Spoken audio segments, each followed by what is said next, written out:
বাবা আসো আসো, আমরা মামার বাড়িতে চলে আসছি। কি ব্যাপার লিমা, হঠাৎ বলা নেই কওয়া নেই, কোনো খবর দেওয়া নেই, তুমি চলে আসলে আমাদের বাড়িতে? আসলে ভাবি আর কি বলবো, ইরফানের স্কুল না 7 দিনের ছুটি দিছে। তো ইরফানও মানে আমাকে বলতেছে যে ও মামার বাড়িতে যাবে, মামার বাড়িতে যাবে। তোমাদের সাথে তো কতদিন ধরে দেখা হয় না, আর জানো তোমার সাথে না আমার অনেক কথা জমে আছে। ভাইয়ার সাথেও তো অনেকদিন ধরে দেখা হয় না, কথাবার্তা হয় না, এর জন্যই তাড়াতাড়ি চলে আসছি। কিন্তু তোমার ভাইয়া তো বাড়িতে নেই, অফিসে গেছে। ও ভাইয়া নেই তাই না? সমস্যা কি, ভাইয়া নেই এখন সন্ধ্যায় তো চলেই আসবে। আর এখন তোমার সাথে না অনেক কথা বলবো, অনেক গল্প করবো দুজনে, ঠিক আছে? আচ্ছা ঠিক আছে, আসো ভিতরে আসো। বাবা আসো আসো, আমরা তো মামার বাড়িতে এখন চলে আসছি। বসো বসো, তাড়াতাড়ি যাও, এই পাশে বসো।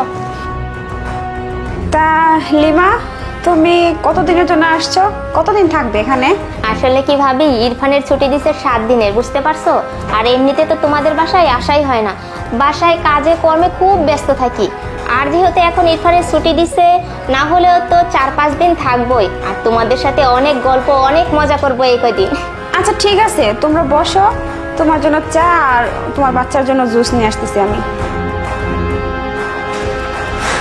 আর ভালো লাগে না, কোথায় একটু শান্তিতে থাকবো এর জন্য স্বামী নিয়ে আলাদা থাকি, তা না চলে আসছে যত আপদ।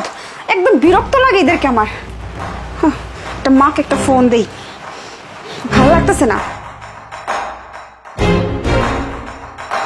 হ্যালো মা। হ্যাঁ, আর কেমন থাকবো? ভালো থাকার কি কোনো উপায় আছে নাকি?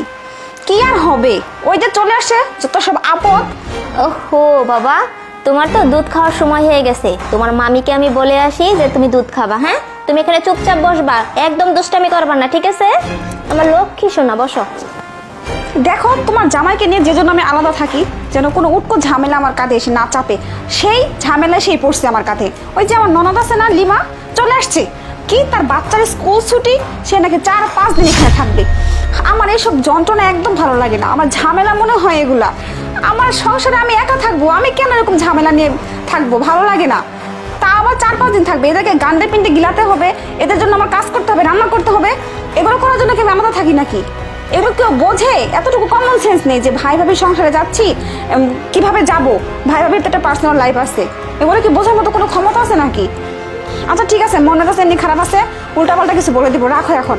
আচ্ছা, ভালো লাগে না এখন। কি না, ওদের জন্য জুস বানাতে হবে, চা কফি বানাতে হবে, আর কত কিছু করতে হবে কে জানে।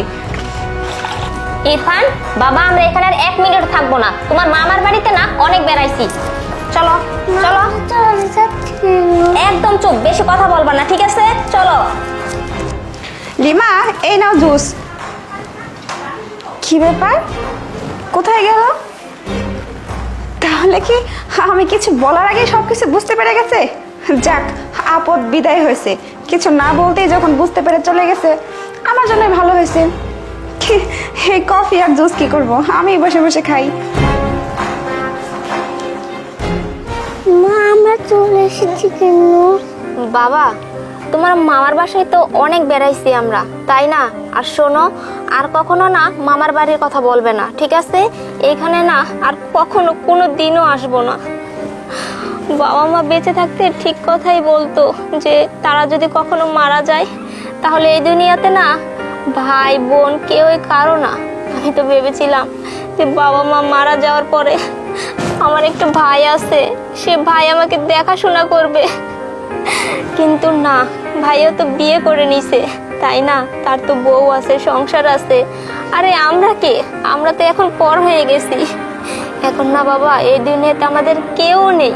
আর তোমার মামার বাড়িতে আর কখনো কোনো দিনও আসবো না। আর শোনো বাবা, এই সামনেই তোমার বাবা প্রায়ই চলে আসছে, আমরা বাসায় চলে যাব, ঠিক আছে? চলো, তোমার বাবা প্রায় চলে আসছে, আমরা এগোই।